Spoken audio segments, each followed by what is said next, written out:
In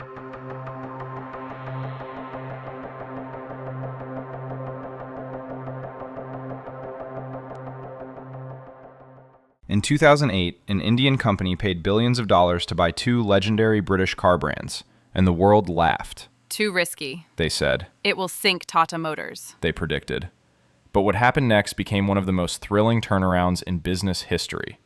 This is the thrilling story of how Tata bought two failing luxury car brands for $2.3 billion and turned them into a global success. To understand this deal, let's rewind. Jaguar was once a symbol of British luxury. Sleek design, royal connections, even James Bond drove one. Land Rover was rugged, adventurous, the king of SUVs. But under Ford's ownership in the 1990s and 2000s, both brands struggled.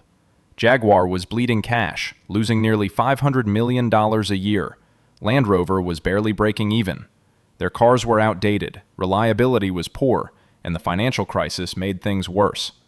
By 2007, Ford was desperate to sell. What was once the pride of Britain had become what analysts called a sinking ship. And that's when Tata appeared on the scene. Tata Motors wasn't a global giant. Back then, it was best known for making trucks and India's cheapest car, the Tata Indica. So why would Tata want to buy luxury brands that even Ford couldn't fix? Ratan Tata, the visionary chairman, had a simple belief. If India wanted to be taken seriously as a global player, it needed global brands. In March 2008, Tata signed the deal, buying Jaguar and Land Rover for $2.3 billion in cash. The reaction? Brutal.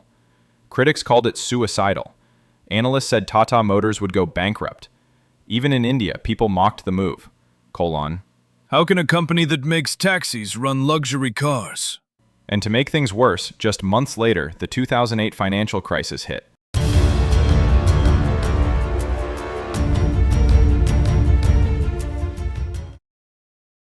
Car sales collapsed worldwide. JLR's losses deepened. Tata's stock price crashed 70%. It looked like the critics were right. But Ratan Tata wasn't ready to give up.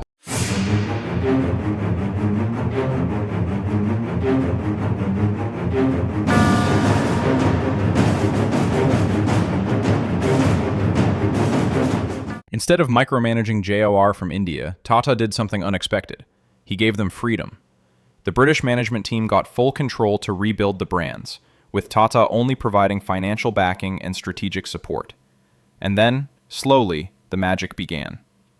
Jaguar launched the XF and XJ, modern, stylish sedans. Land Rover doubled down on luxury SUVs, including the Evoque, which became a global hit. JLR aggressively entered China, where a new wealthy class was hungry for luxury cars. Within 5 years, China became JLR's biggest market. Tata pumped in billions for new factories, better engines, and fuel-efficient models. The results? By 2013, JLR was no longer a burden. It became Tata Motors' cash cow. Profits skyrocketed to £2.5 billion, $3.8 billion. JLR sales tripled to over 500,000 cars a year. The brand that was once called dead was now contributing 80% of Tata Motors' earnings. The gamble had paid off.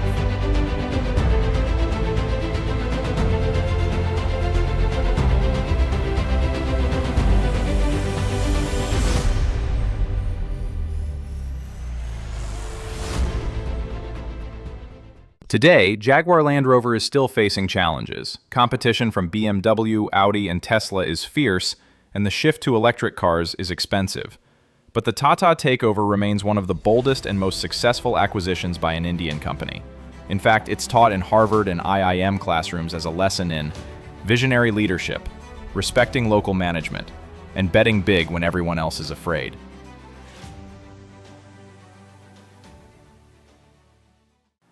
The JLR case proves something powerful. Sometimes the riskiest bets bring the biggest rewards. When Ford sold JLR, they saw a failing business. Tata saw a sleeping giant. And by believing in that vision, Tata turned a $2.3 billion gamble into one of the greatest comeback stories in corporate history. If you enjoyed this case study, hit the like button, subscribe for more business stories, and tell me in the comments, which company should I cover next?